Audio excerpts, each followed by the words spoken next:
चलिए आज का टॉपिक है वो है गवर्नर जनरल या वाइस।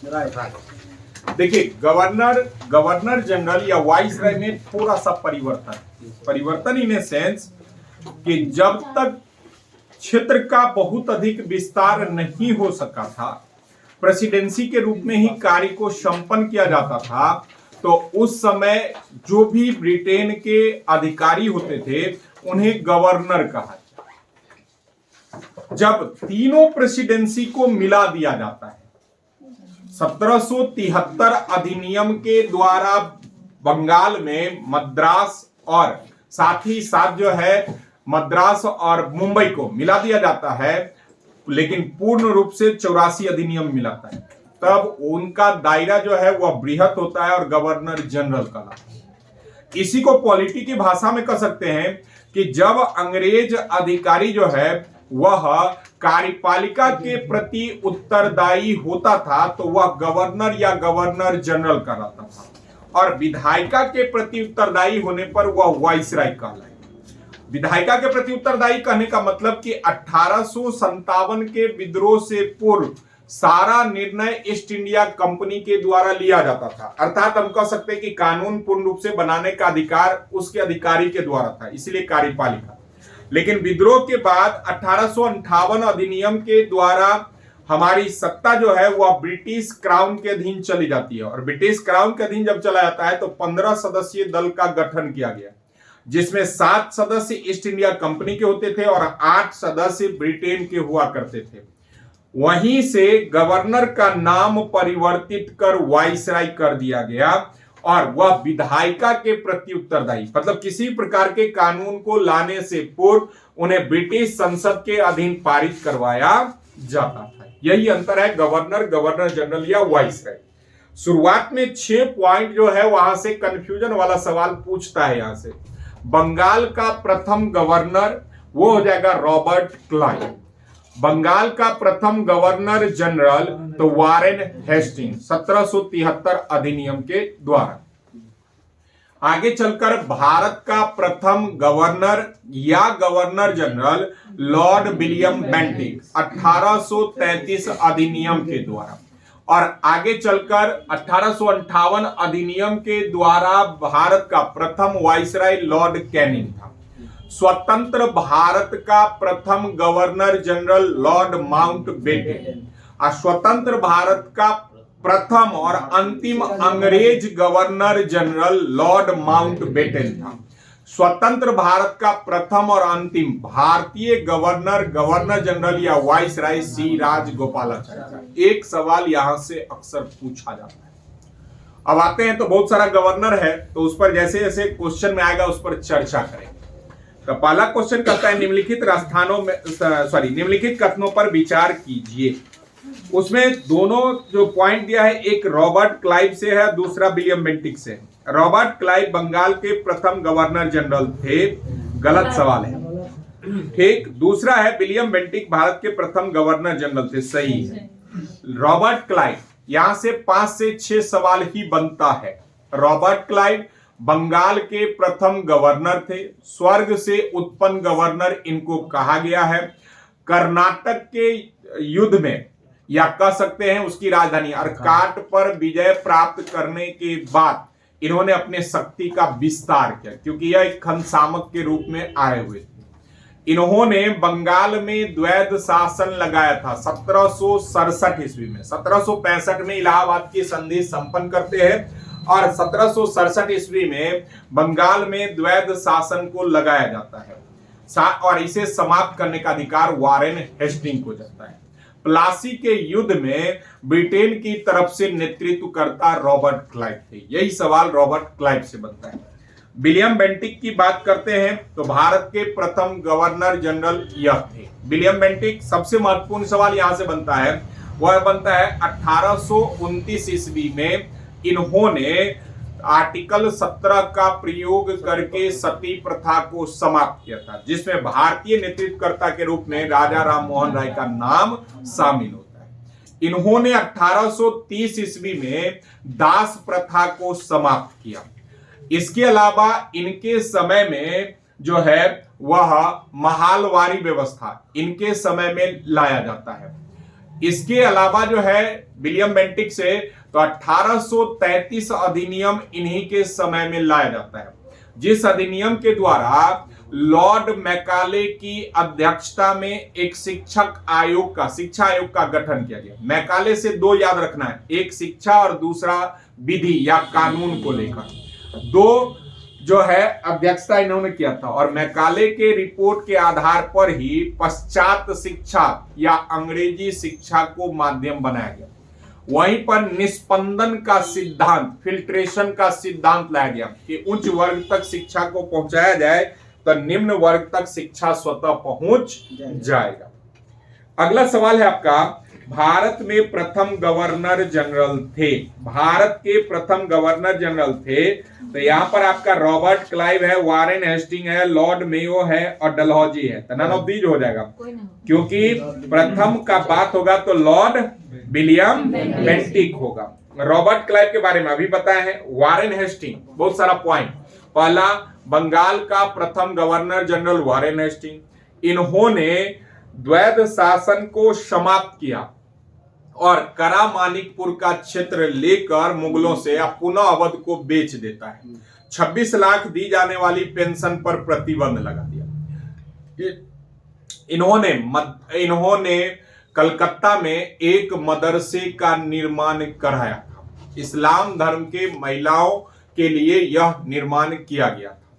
इसके अलावा वारेन हेस्टिंग से कहिएगा तो इन्होंने बंगाल के एक ब्राह्मण नंद कुमार को झूठे केस की मुकदमे में फंसाकर फांसी की सजा दिलवाई। इन्हीं के समय में देश का पहला 1773 रेगुलेटिंग एक्ट लाया गया था और उस एक्ट के माध्यम से 1774 ईस्वी में बंगाल में देश का पहला जो है सुप्रीम कोर्ट स्थापित किया गया था। एलिजा इम्पे इसके जो थे प्रथम न्यायाधीश थी। इसके अलावा इसी के समय में जो है एशियाटिक सोसाइटी की स्थापना 1784 ईस्वी में किया गया था विलियम जोन्स के द्वारा।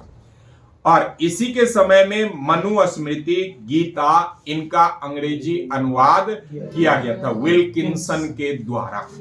पहला ऐसा गवर्नर जिसने अपना त्याग पत्र दे दिया वो भी 1784 अधिनियम के द्वारा।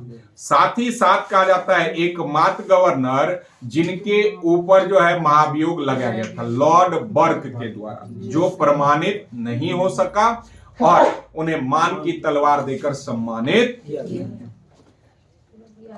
अगला है मेयो से 4 से 5 पॉइंट। अगर वित्त की बात कहे तो मेयो, बजट की बात कहे तो कैनिंग, वित्त की या वित्तीय समीक्षा की बात कहे तो मेयो, अब भारत में सर्वप्रथम बजट की बात कहे तो लॉर्ड कैनिंग के काल में। दोनों में यह डिफरेंस है। कृषि विभाग की स्थापना लॉर्ड मेयो के द्वारा, प्रथम जनगणना लॉर्ड मेयो के द्वारा, प्रथम जनगणना लॉर्ड मेयो के द्वारा। एकमात्र गवर्नर या गवर्नर जनरल या वाइसराय कहिए जिसकी हत्या भारत में हुआ। यह कैदियों की दशा सुधारने के लिए वहां जाते हैं और वहीं पर इनकी हत्या अफगानी के द्वारा कर दिया जाता है, मेयो। इसके बाद आपका है वह है लॉर्ड कैनिंग और लॉर्ड डलहौजी। डलहौजी के समय में बहुत सारा कार्यक्रम आता है, सब आप लोग को याद होगा, जो नहीं याद होगा वो हम चर्चा करते हैं। द्वितीय आंग्ल अफगान युद्ध डलहौजी के काल में, द्वितीय आंग्ल अफगान युद्ध डलहौजी के काल में। डॉक्ट्रिन ऑफ लैप्स डलहौजी के काल में, डॉक्ट्रिन ऑफ लैप्स इसी को कहते हैं गोद लेने की नीति।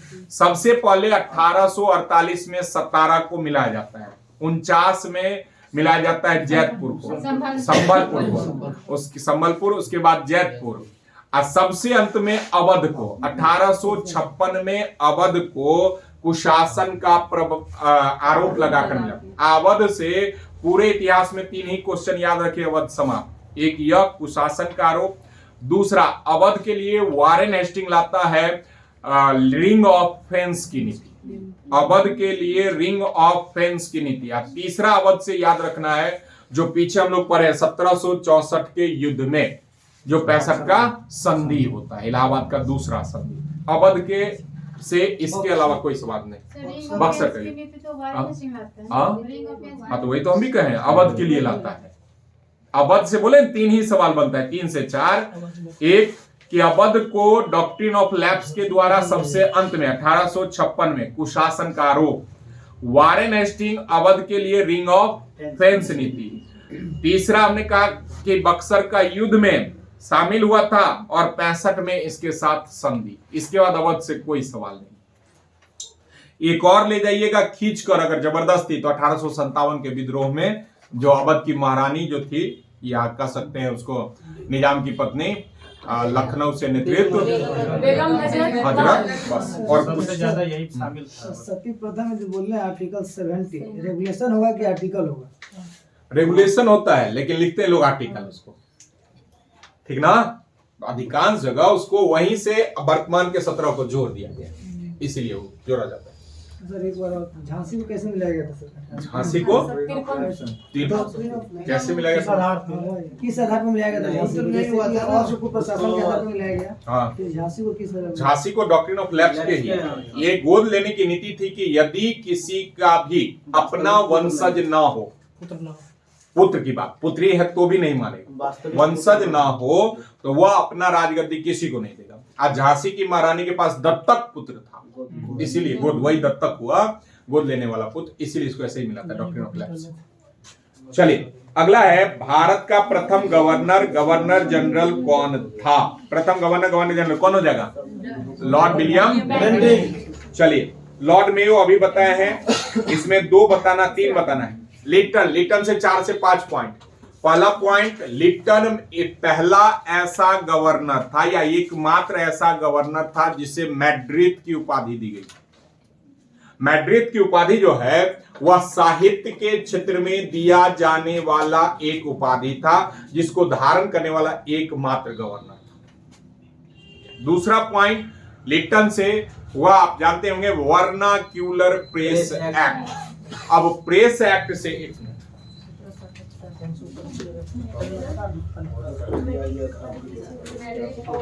प्रेस एक्ट से 3 से 4 सवाल लोग याद रखिएगा। प्रेस से, भारतीय प्रेस का मुक्तिदाता शब्द हो तो जाएगा आपका मेटकॉम। भारत में भारतीय शब्द जुटेगा तब राजा राम मोहन राय।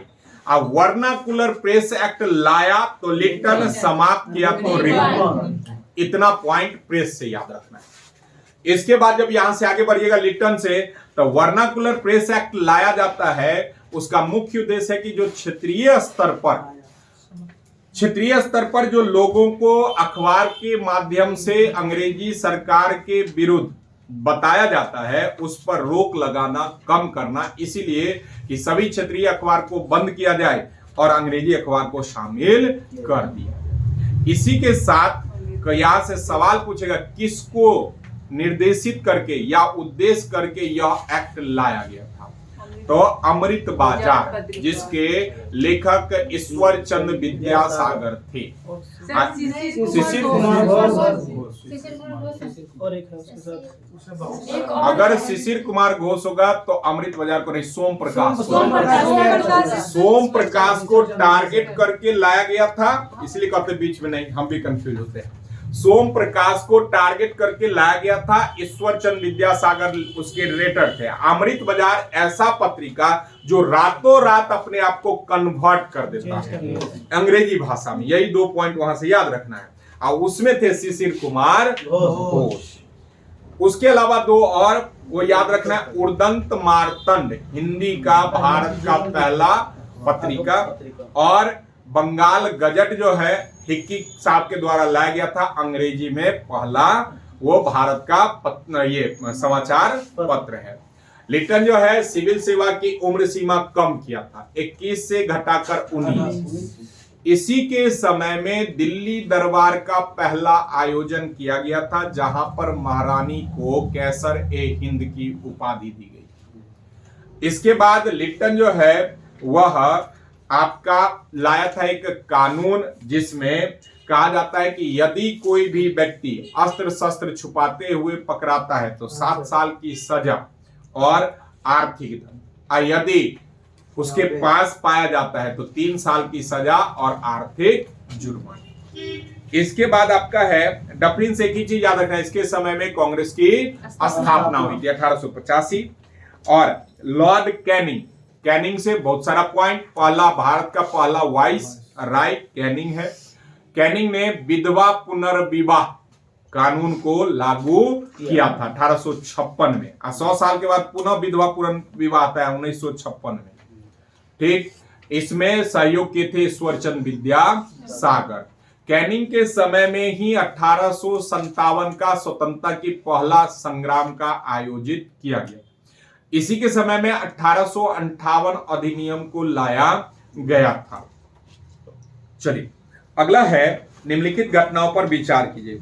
क्लाइव का पुनः भारत आगमन, इलाहाबाद की संधि, बक्सर का युद्ध, वारेन हेस्टिंग का भारत का गवर्नर बनना। चलिए पहला है क्लाइव का पुनः भारत आगमन, 65 में आता है दोबारा, यह 64 के युद्ध के बाद 65 में संधि के समय आता है, तो उसका वो हो गया।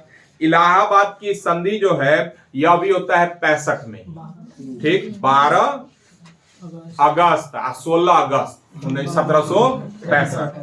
ठीक, बक्सर का युद्ध 64 में होता है, ठीक ना, बक्सर का युद्ध 64 में हुआ, तो सबसे पहले आएगा बक्सर का युद्ध, यह 22 अक्टूबर को होता है। अब वारेन हेस्टिंग का भारत पर गवर्नर 1774 अधिनियम के द्वारा, 1773 अधिनियम के द्वारा 1774 में, तो मिला लीजिएगा उसको, तो इस आधार पर हो जाएगा 3 1 2 4। निम्नलिखित कथनों में से कौन सा सही है? जन प्रशासन की नींव वारेन हेस्टिंग द्वारा मजबूती से रखी गई, जिस पर ऊपरी संरचना कॉर्नवालिस ने की, ऐसा सही नहीं। जनप्रतिनिधि क्लाइव का चला जाएगा। दूसरा कहता है ईस्ट इंडिया कंपनी की असैनिक और सैनिक सुधार करने का श्रेय क्लाइव को है, नहीं। सैनिक सुधार आ जाता है 1833 अधिनियम, जब नेपाल का पहला युद्ध 1416 होता है, उसके बाद सुधार होती है। अगला है लॉर्ड विलियम बेंटिक सबसे बड़े ब्रिटिश शासकों में से एक था, क्योंकि उसने भारत में ब्रिटिश साम्राज्य को संग्रहित किया था। बिल्कुल सही, भारत का क्षेत्र विस्तारक पहला वो बनता है, तो यही सही जाएगा। अगला है सवाल, भारत में ब्रिटिश साम्राज्य का संस्थापक रॉबर्ट क्लाइव। स्लीमैन के सहयोग से ठगी प्रथा का अंत, कर्नल स्लीमैन के सहयोग से ठगी प्रथा का अंत। मिंटो, लॉर्ड मिंटो होता है 1909 अधिनियम, मार्ले मिंटो सुधार अधिनियम 1909 मिंटो के काल में आता है, जिसमें पहली बार इस्लाम धर्म को सांप्रदायिकता के आधार पर मत देने या चुनाव लड़ने का अधिकार। मेयो बताई है, क्लाइव बताई है। अगला है कलकत्ता में एशियाटिक सोसाइटी की स्थापना किसके काल में? वारेन हेस्टिंग के काल में होता है 1784 में विलियम जोन्स के द्वारा। अगला है कॉर्नवालिस से 3 से 4 पॉइंट। पुलिस सेवा का जनक, सिविल सेवा का जनक कॉर्नवालिस, अस्थाई बंदोबस्त लाने वाला कॉर्नवालिस। वारेन हेस्टिंग बताई है। ब्लेजली, लॉर्ड ब्लेजली का सहायक संधि का विस्तारक और बंगाल का शेर कहा जाता है। विलियम बेंटिक तो बताए ना पीछे। चलिए सुरक्षा प्रकोष्ठ के नीचे अभी बताए थे, अवध के लिए लाता है वारेन हेस्टिंग, तो वारेन हेस्टिंग बताई है, डलहौजी बताई है, हेनरी लॉरेंस से कुछ नहीं याद, हेस्टिंग से याद रखना है। हेस्टिंग से बहुत सारा पॉइंट बनता है। देखिए 3 व्यवस्था पूछा जाता है। एक जमींदारी प्रथा या अस्थाई बंदोबस्त कॉर्नवालिस, 31% भूभाग पर यह लागू। दूसरा जो आता है वहीं पर आदमी कंफ्यूज होता है, रैयतवारी या महालवारी। रैयत मतलब किसान से, और महाल मतलब सामूहिक। तो रैयतवारी व्यवस्था कौन है? विलियम, पीछे बताए हैं। तो बच गया महालवारी, हेस्टिंग के काल। महालवारी व्यवस्था हेस्टिंग के काल में आता है। यह तीनों याद रखना है, एक सवाल अक्सर बेसिकली ज्यादातर कॉर्नवालिस वाला पूछा जाता है। चलिए 1822 में आता है ना रैयत, हाँ इसी के काल में रीड और मुनरो उसके सहयोग से अगला है रिंग ऑफ फेंस, कौन जाएगा? Warren Hastings. चलिए उसमें तीनों ऑप्शन बताए हैं। निम्नलिखित में से किसे बंगाल में द्वैत शासन प्रणाली को समाप्त किया था? द्वैत शासन से याद रखना है टोटल हिस्ट्री पॉलिटी सब जगह 5 से 6 सवाल। द्वैत शासन का मतलब होता है शक्ति का विखंडन करके कार्य को संपन्न करना। रॉबर्ट क्लाइव इसको इसलिए लाता है कि उसका मानना था कि हमारी संख्या यहां पर कम है, अर्थात भारतीयों को भारतीयों के विरुद्ध ही लड़ा दिया जाए या वो उनके लिए खराब बने और हम सत्ता को कायम रख सके। इसीलिए इन्होंने यह लाया था दीवानी वसूल करने के लिए। तो पहला पॉइंट कि भारत में पूछे बंगाल में द्वैत शासन लाने का श्रेय रॉबर्ट क्लाइव 1767 ईस्वी में। Robert Clive 1767। पहला ऑप्शन में 65 होता है, गलती नहीं कीजिएगा, क्योंकि हम लोग याद यही रखते हैं कि 65 में दीवानी दिया तो लागू 67 में, जिसको 72 ईस्वी में वारेन हेस्टिंग ने समाप्त कर। 1919 अधिनियम के द्वारा प्रांतों में द्वैत शासन को लाया गया। 35 अधिनियम के द्वारा प्रांतों में द्वैत शासन को समाप्त किया गया और केंद्र में लाया गया। इतना ही सवाल द्वैत शासन, उसके बाद कोई सवाल नहीं। द्वैत शासन हो गया, रॉबर्ट क्लाइव बताएं, हेस्टिंग बताएं, कर्नवालिस बता दिए। बंगाल में द्विशासन प्रणाली किसके द्वारा, क्या हो जाएगा? रॉबर्ट क्लाइव होगा। लागू की बात है तो क्लाइव। किस गवर्नर जनरल पर महाभियोग का मुकदमा? वारेन हेस्टिंग बताएं, क्लाइव बताएं, ब्लेजी, कर्नवालिस बता दिए। निम्नलिखित में से किस पर ब्रिटिश संसद ने महाभियोग मुकदमा चलाया था? Warren Hasting. वारेन हेस्टिंग पर किस व्यक्ति ने चलाया? बिल्कुल सही। उसी में आपका सर जॉन शोर, एक ही पॉइंट याद रखिएगा, सर जॉन शोर के सहयोग से जो है वह लाया गया था कानून वाले अस्थायी बंदोबस्त। तटस्थ की नीति, तटस्थ या अहस्तक्षेप की नीति पहले यही लागू किया। अगला है भारत में न्यायिक संगठन की स्थापना कर्नवालिस एक कोड लाता है। उस समय कोड ने कोड कहलाता था, कर्नवालिस के द्वारा लाया गया था। लॉर्ड मेयो बताएं, कर्नवालिस बताए हैं, क्लीमेंट एटली। एटली से कोई वो नहीं, क्लीमेंट एटली बताए थे उस दिन जब भारत की आजादी हुई थी, उस समय ब्रिटेन के प्रधानमंत्री। ठीक। लॉर्ड कर्जन से बहुत सारा पॉइंट बनेगा। सबसे पहला पॉइंट, पुरातत्विक विभाग की स्थापना इसी के समय, सहकारी विभाग की स्थापना इसी के समय, विश्वविद्यालय अधिनियम इसी के समय में, देश का पहला रेलवे का जो है बोर्ड का गठन कलकत्ता में इसी के समय में किया गया था। बंगाल विभाजन सब जानते होंगे 1905 इसी के समय। सिंचाई आयोग बिल्कुल सही। अगला, निम्नलिखित में से किस गवर्नर जनरल ने भारत की प्रसंविधाबद्ध सिविल सेवा का सृजन किया, जो कालांतर में भारतीय सिविल सेवा के नाम से जाना जाता है? अभी बताए थे कर्नवालिस। पुलिस सेवा और सिविल सेवा का जनक कर्नवालिस। हेस्टिंग बताएं, ब्लेजी बताएं, विलियम बेंटिक बताएं। भारतीय लोक सेवा का प्रवर्तन किया गया था। लोक सेवा जैसे हुआ तो कर्ण सिविल सेवा में चला जाएगा।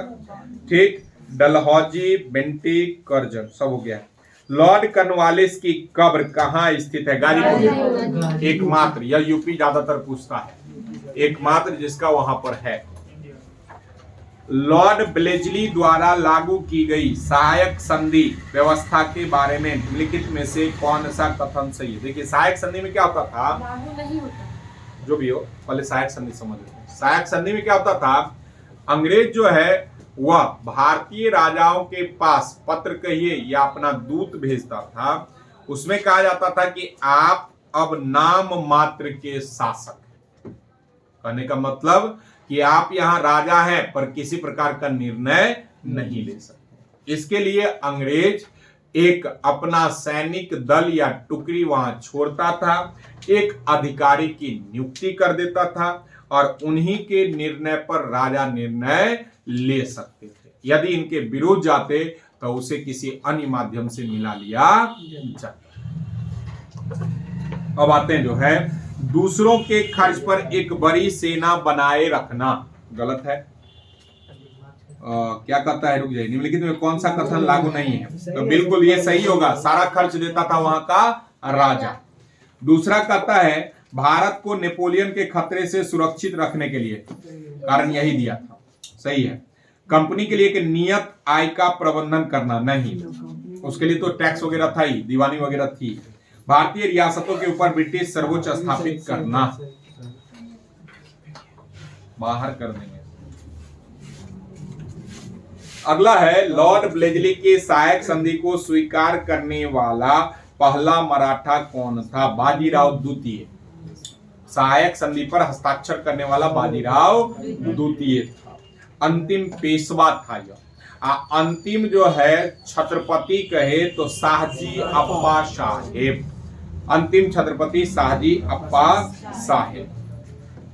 अगला 1802 में वसीन की संधि पर हस्ताक्षर किसने किया था? अंग्रेज और बाजीराव द्वितीय। इसी संधि के बाद बाजीराव द्वितीय को लखनऊ के पास विट्ठल नामक स्थान पर पहुंचा दिया जाता है या छोड़ दिया जाता है। अगला है सहायक संधि को स्वीकार करने वाला पहला शासक, तो सहायक संधि पर हस्ताक्षर करने वाला पहला हो जाएगा अवध का नवाब। सहायक संधि को स्वीकार करने वाला पहला शासक, शासक तो अवध में चला जाएगा।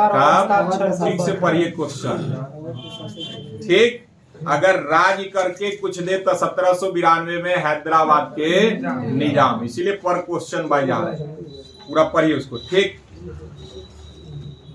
अगला है सहायक संधि को किसके काल में क्रियान्वित किया गया था? लॉर्ड ब्लेजली के काल में। सहायक संधि का जनक डुप्ले को माना जाता है, ठीक। लॉर्ड कॉर्नवालिस बताएं। सर जॉन शोर से, सर जॉन शोर से क्या बताएं? कौन बताएं? अस्थाई बंदोबस्त। किसके काल में आया था अस्थाई बंदोबस्त? कोई नहीं बोलेगा, बहुत देर से बात कर रहे थे, रुक जाइए। हाँ, ना दे तो खुशबू 30 रुपया लगाइएगा। कॉर्नवालिस, पक्का? क्या होगा विवेक? सही है सर, सही है। चलिए गौतम, ब्लेजली से कुछ बताइए। इसका संधि को कौन संधि? सहायक संधि का विस्तारक है, सहायक संधि। चलिए दूसरा टॉपिक मेडाइवल में है खिलजी वंश।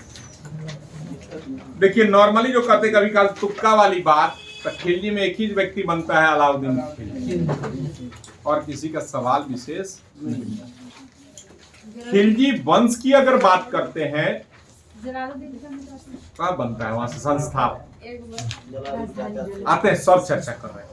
शुरुआत में पहले सब चर्चा कर देते हैं, सब क्वेश्चन आए ताकि आपको दिमाग में रहे। खिलजी वंश, केवल खिलजी वंश की बात करते हैं तो पहला ऐसा वंश होता है जो उलेमाओं या कह सकते हैं खलीफाओं की बातों को मानने से इनकार कर देता है राजनीतिक के संदर्भ। अर्थात यह ऐसा पहला वंश है जिसने धार्मिक से राजनीति को अलग कर दिया। खिलजी अफगान का एक क्षेत्र है, वहीं के यह लोग निवासी थे। दूसरा पॉइंट खिलजी से जो है वह वंश की अगर बात करते हैं तो खिलजी वंश के संस्थापक जलालुद्दीन खिलजी थे, जिसने दिल्ली सल्तनत के या गुलाम वंश के अंतिम शासक क्यूमर्स की हत्या करके गद्दी पर बैठा। जलालुद्दीन खिलजी से 2 पॉइंट मुख्य रूप से पूछा जाता है, एक संस्थापक और दूसरा इसी के समय में जो है वह उलुग जो है वह लोग भारत पर आक्रमण किए थे, जिसको इतिहास में नवीन मुसलमान कहा जाता है। उनसे अपने पुत्री का विवाह करते हैं। 4000 समर्थकों के साथ वह भारत आता है और उनके रहने के लिए दिल्ली के समीप मंगोलपुर नामक स्थान का जो है गठन किया जाता है और जिसकी हत्या अलाउद्दीन खिलजी के द्वारा कर दिया जाता है। तो नबी मुसलमान से एकमात्र सवाल यहां याद रखना है, वो है उल्लुग खां। आगे बढ़ते हैं अलाउद्दीन खिलजी।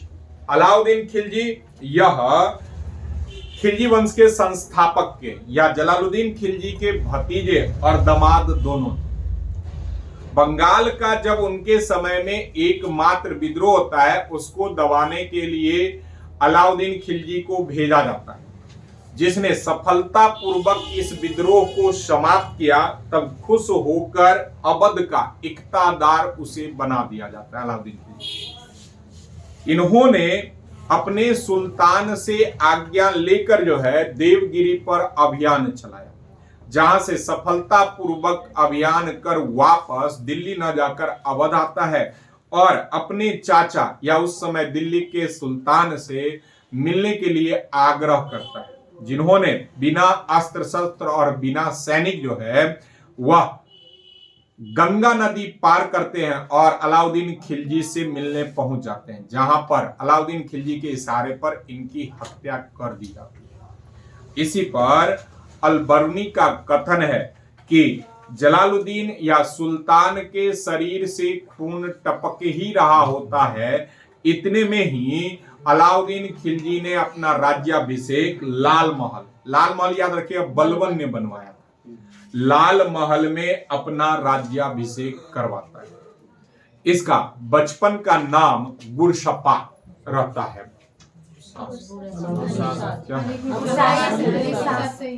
सही है ना? चलिए, अलाउद्दीन खिलजी बहुत सारा कार्य को संपन्न करता है। जैसे सबसे पहले कहिएगा तो इसने अपने यहाँ मदिरा और पान पर प्रतिशत, एक यह और दूसरा जहांगीर के काल में इसने एक गुप्तचर विभाग वरीद की स्थापना करता है।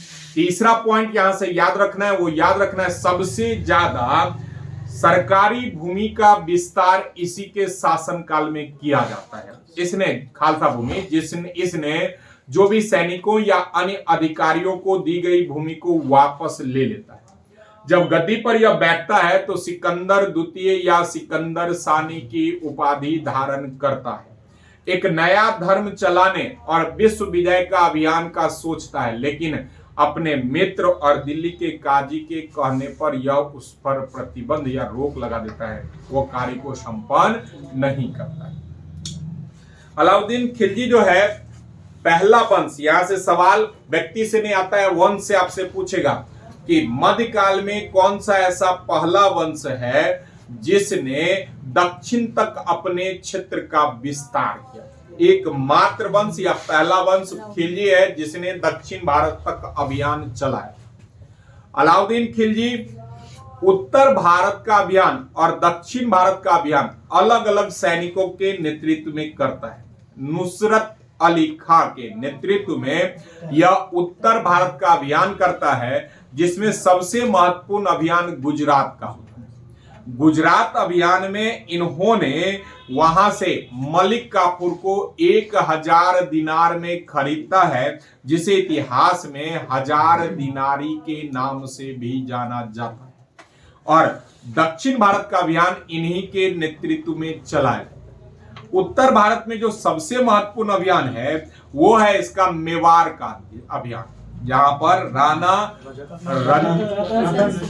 रतन सिंह और उनकी पत्नी पद्मावती, उन्हीं को लेकर यह अभियान चलाया जाता है, जिस अभियान में अमीर खुसरो जो है वह शामिल था। और इसी अभियान के बाद अमीर खुसरो ने इन्हें जनता का सुल्तान या सरदार कहकर संबोधित किया था। अमीर खुसरो सितार और तबला का जनक माना जाता है। हिंदी का प्रयोग करने वाला पहला जो है इस्लाम धर्म से ताल्लुक रखने वाले कवि कहलाते हैं। श्री फरहान लैला मजनू इनकी पुस्तक है। 8 सुल्तानों के काल को देखने वाला अमीर खुसरो, और यूपी में एटा के पटियाली में इनका जन्म होता है। हिंद का तोता हुदहुद पक्षी की संज्ञा इनको दी जाती है। तेलंगाना के शासक जो है इन्होंने सोना का अपना स्वयं का मूर्ति बनवाकर आत्मसमर्पण इनके समक्ष किया था। वहीं पर कोहिनूर हीरा इन्हें दिया जाता है, जो मलिक काफूर लेकर भेज देते हैं। इसके बाद जो है वह आपको याद रखना है एक खिजरबाद राजधानी था किसी का, उसको परिवर्तित करता है। मेवाड़ का पहले राजधानी कहीं और होता है। उसी को परिवर्तित कर खिजराबाद, चित्तौड़ का नाम परिवर्तित कर अपने पुत्र खिज्र खां के नाम पर खिजराबाद कर देता है। बाजार नियंत्रण प्रणाली इसके समय में लाया गया। स्थानीय स्वशासन सेना में अस्थाई लाने का कार्य, प्रतियोगिता के माध्यम से सेना बहाली का कार्य, नगद वेतन सेनाओं को देने वाला कार्य, ये सारा कार्य इनके द्वारा किया जाता है। मंगोलों से बचने के कारण जो है इन्होंने सिरी का किला जो है वह निर्माण करवाया था। आगे चलकर कहा जाता है दरवाजा से, अलाई दरवाजे का निर्माण अलाउद्दीन खिलजी ने करवाया, जो कुतुब मीनार के पास। अलाई दरवाजा से 3 से 4 सवाल। पहला वह है आपका दरवाजा राजस्थान में नागौर में बनवाया जाता है, वो बनवाया जाता है आपका इल्तुतमिश के द्वारा। कौन सा दरवाजा? बुलंद दरवाजा। और उसी को देखकर जो है ये बनवाते हैं अकबर बनाते हैं फतेहपुर सिकरी में। और तीसरा जो हमने कहा अलाई दरवाजा अलाउद्दीन खिलजी के द्वारा। इसके बाद सिरी काफूर तो बोल दिए हैं। इसके बाद अलाउद्दीन खिलजी जो है मलिक काफूर के कहने पर अपने छोटे पुत्र को गद्दी पर बैठाता है, जो दिल्ली सल्तनत का सबसे कम समय तक मात्र 35 दिन सत्ता को प्राप्त करता। मुबारक खिलजी, जिसने स्वयं को पैगंबर का दूत कहकर संबोधित किया, क्षमा करो। और अब आइए क्वेश्चन पर। पहला क्वेश्चन कहता है, जब उसने राजतत्व प्राप्त किया तो वह सरिया के नियमों का, तो क्या चला जाएगा? अलाउद्दीन खिलजी। चलिए अलाउद्दीन खिलजी बता दिए। इल्तुतमिश, बलबन और मोहम्मद तुगलक, थोड़ा थोड़ा याद कर लेते हैं। इल्तुतमिश एकता व्यवस्था लागू करने वाला पहला व्यक्ति, शुद्ध अरबी सिक्का जारी करने वाला पहला व्यक्ति। इसके बाद इसी के समय में मंगोलों ने आक्रमण किया, लाहौर से राजधानी परिवर्तित कर दिल्ली बनाई। बलबन, हाँ बिल्कुल, बलबन, सिजदा और पागोश, लॉ एवं रक्त नीति को अपनाने वाला, बिल्कुल। और यहीं से बताए हुए हैं आपको, गौरव बताएंगे पॉइंट। वो पॉइंट है आपके लिए कि यह जो है पारसी पद्धति को अपनाता है। ठीक, पारसी नौरोज तो है। मुगल वंश में कौन अपनाता है? कोई नहीं बताएगा। हमको पता है किसको पता है, किसको नहीं पता है। मुगल वंश में किसने अपनाया था? जहांगीर। अकबर। आप पढ़ने पर ध्यान दीजिए। अकबर, ठीक। चलिए अगला है मोहम्मद बिन तुगलक। तुगलक से नया पॉइंट बताते हैं, पीछे आप जानते हैं नया पॉइंट। इसी के काल में रेला के लेखक इब्न बतूता आता है, ठीक, जिसको अपना राजदूत बनाकर चीन भेजता है और साथ ही साथ दिल्ली का काजी नियुक्त करता है। और कौन है? पीछे नहीं बताए थे इसको। बहमनी का स्थापना इसी के समय में बताए हुए हैं, ठीक। इसके समय में हरिहर और बुक्का ने विजयनगर साम्राज्य की स्थापना किया। दोआब के क्षेत्र पर 50%, देवगिरी राजधानी बनाने वाला यही शासक था। चलिए अगला है, कौन सा सुल्तान नया धर्म चलाने का चाहता था? किसके कहने पर? सर काजी नहीं, वो काजी भी था, उसके मित्र भी था। बिल्कुल, खत्म। दिल्ली के किस सुल्तान ने सिकंदर सानी की उपाधि? अलाउद्दीन, पक्का। हातिम द्वितीय कौन? कोई नहीं बोलेगा। हातिम द्वितीय की उपाधि। आप लोग सोचते खाली बोलना नहीं है, पीछे वाला पूछेंगे तो घर में पढ़ा कीजिए। कुतुबुद्दीन ऐबक। कुतुबुद्दीन ऐबक। नियामत खुदाई। इल्तुतमिश। बलवान। अब जरा वो हमको दे दीजिएगा कल से, ठीक ना? हम काज विवेक, आपसे रिक्वेस्ट है, आज से वो बनाना है अटेंडेंस। देखते हैं कौन कितना दिन सप्ताह में होता है, ठीक। हम ही बना देते हैं, कोई एक आदमी बना दीजिए, सबका नाम लेके। चलिए, और कल से जो पूछे हैं, मतलब जो पढ़ा रहे हैं, उससे कहीं से कुछ पूछेंगे, जवाब नहीं आएगा, फाइन भरना पड़ेगा। हाँ, मध्यकालीन और आधुनिक। चलिए, किसने कहा था? गौरी मिन्हाजुल सिराज के द्वारा वो किया गया था, गौरी से ही प्राप्त उपाधि। चलिए, एक मिनट, इसको खत्म करना है। दिल्ली के सुल्तान सिकंदर सानी हो गया ना। अलाउद्दीन खिलजी के प्रसिद्ध सेनापति किसने मंगोलों के विरुद्ध आक्रमण? जफर खान। जफर खान। 3 सैनिक याद रखना है। जफर खान मंगोलों के विरुद्ध मारा गया, नुसरत खां उत्तर भारत का अभियान और दक्षिण भारत का अभियान। रानी पद्मिनी का नाम अलाउद्दीन चित्तौड़ अभियान, तो राजा कौन थे? रतन सिंह। मंगोल के विरुद्ध मारा जाने वाला राणा रतन सिंह पर थे ना आदर्श। इस अभियान में कौन शामिल था इसके अलावा? अमीर खुसरो। चलिए, अगला है अलाउद्दीन खिलजी। अलाउद्दीन ने दक्षिण अभियान धन प्राप्ति के अभियान से था, बिल्कुल उसको मिलाना नहीं चाह रहा था, धन प्राप्ति के लिए था। और वह दक्षिण राज्यों को कब्जे में करना चाहता था, गलत है, तो सहायक संधि करता ही नहीं। अगला है अलाउद्दीन खिलजी के आक्रमण के समय देवगिरी का शासक था रामचंद्र देव। रामचंद्र देव, देव से देवगिरी, देव से प्रताप रुद्रदेव थे, वो थे आपके तेलंगाना के। किसी ने ही अपना वो बनाकर दिया था सोने का, बिल्कुल। मलिक काफूर पता ही, राणा रतन सिंह आपको पता ही। अगला है क्रम मिलाना है, ठीक। रणथंभौर हमीरदेव, रणथंभौर हमीरदेव, चित्तौड़ में राणा रतन सिंह, देवगिरी तो अभी बताए हैं रामचंद्र देव, और गुजरात में हो जाएगा कर्ण। चलिए, अगला है वो फिगर दिया हुआ है, तो दक्षिण भारत का क्षेत्र है, तो मलिक काफूर। चंद्रगुप्त द्वितीय से आपका ऑप्शन है, तो चंद्रगुप्त द्वितीय से याद रखना है सबसे पहले, गुप्त काल में सिक्का जारी चांदी का, सकारी की उपाधि धारण करने वाला, शकों का वध करता है, सकारी की उपाधि। नौरत्न इसके दरबार में रहते हैं, फाहियान इसके दरबार में आते हैं, और गुप्त काल का स्वर्ण काल इसके काल को माना जाता है। Harshvardhan when Shah, Harshvardhan when Shah.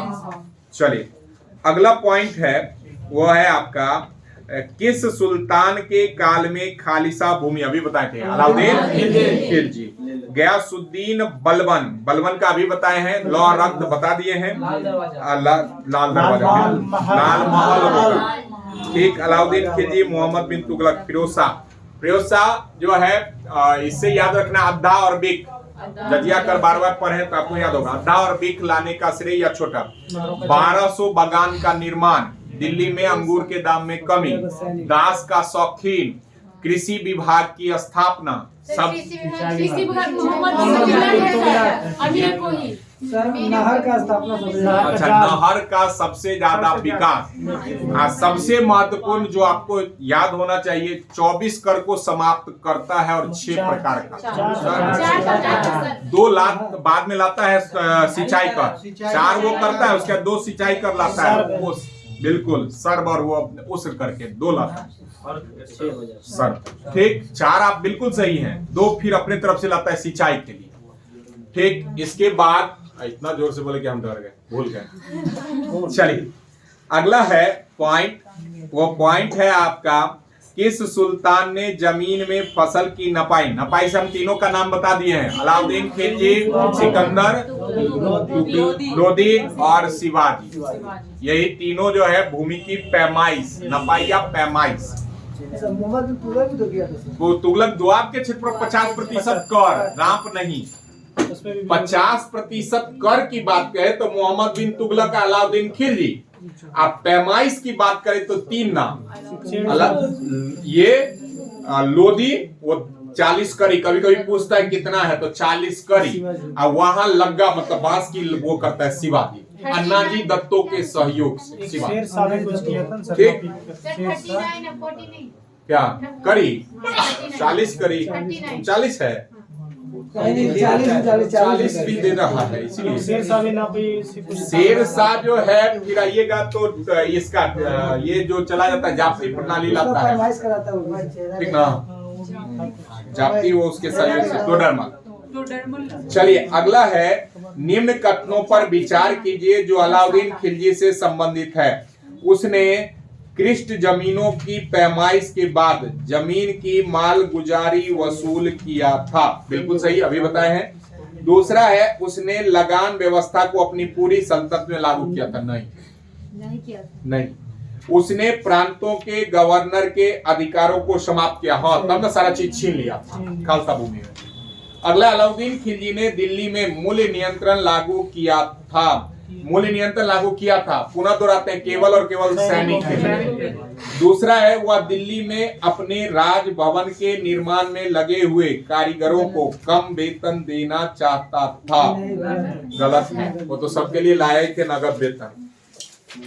अगला है, निम्न में से किस सुल्तान ने बाजार सुधार प्रणाली, क्या जगह, निम्न मुस्लिम बादशाहों में से किस एक ने मूल्य नियंत्रण, वही चीज है, बाजार नियंत्रण वही है, बाजार कीमतों नियंत्रण सेम है। निम्न में से किसने मध्यकालीन में सार्वजनिक वितरण प्रणाली, अलाउद्दीन खिलजी। सल्तनत का सार्वजनिक वितरण, सेम क्वेश्चन, घड़ी और गृह कर, पीछे हम लोग पढ़े ही हैं, अलाउद्दीन खिलजी, जिसको चराई कर भी कहकर संबोधित किया जाता है। 1306 ईस्वी में बाद अलाउद्दीन खिलजी के समय में दिल्ली से सुल्तान तथा मंगोलों के बीच सीमा निर्धारित हुआ था, रावी नदी। देवगिरी से शासक रामचंद्र देव। वारंगल कहता है सुमेलित नहीं है, यही नहीं है, वारंगल रामचंद्र देव नहीं होगा।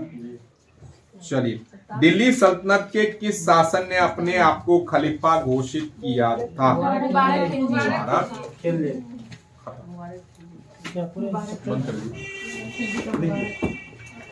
कल से